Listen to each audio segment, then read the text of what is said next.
The violence, the anger, and the flames, at times well out of control. You did see this on the news, right?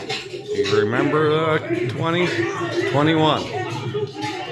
Wasn't long ago.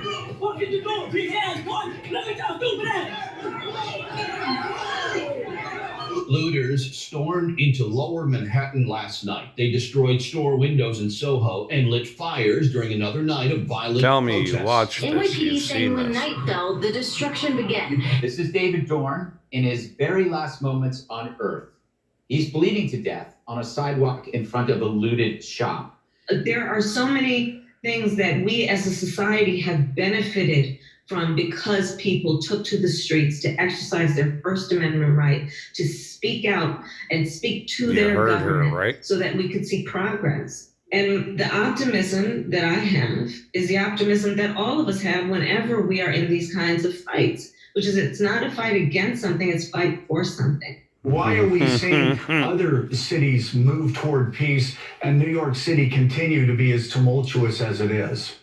Well, I think things are improving over the last day or two in New York, and Donald Trump wants us to believe that every protester is a danger, when in fact our country is a nation of protests. The patriots were protesters and created our country because of it. So I think that I'm proud of New York, and I'm proud of the protests. One thing about peaceful protest, I think it's part of the tradition an of New unlawful York. protest. But I know that there are protests still happening in major cities across the United States. I'm just not seeing the reporting on it that I had That's right. for the first few weeks.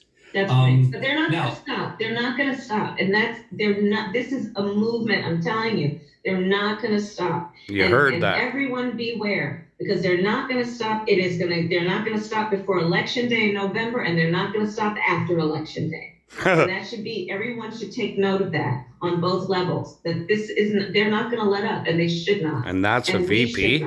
When protesters topple a statue of Christopher Columbus in Baltimore. This video from social media shows the Columbus statue in Little Italy being pulled from its base and then tossed into the harbor. Protesters set off fireworks and started bonfires near the Justice Center. Several businesses were damaged and a statue. Let me guess, you've seen all this kind of stuff at the Ottawa protest, right? Pioneer family statue. The Ottawa protest was fucking peaceful. People will do what they do.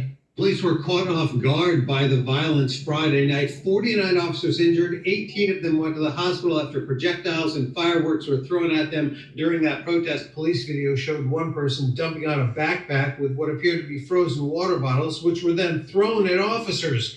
Demonstrators also hurled fireworks. One sergeant suffering a broken eye socket. Anything like this in Ottawa?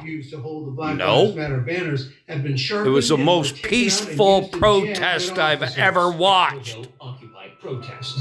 A self-described autonomous zone, a piece of city taken, sealed off from outsiders by barricades and controlled by armed residents. The guy with the Glock is running. It's a place where no cops are allowed. One person is dead and another has been critically injured by gunfire at the CHOP, the Capitol Hill organized protest. The latest shooting at the Capitol Hill organized protest zone. A 16-year-old is dead.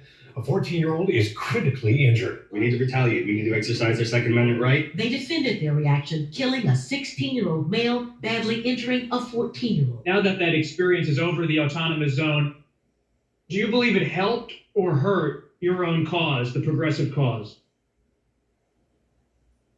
Oh, listen, I am a full believer in the rights of protest and dissent, and Seattle has a long history of that. As you know, Bob, we were the site of the WTO protests. We have had several occupations of buildings in and around. Holy fuck, proof is in the pudding. I believe that protest and dissent is important, and I think that we have to respect the Constitution for those protesters.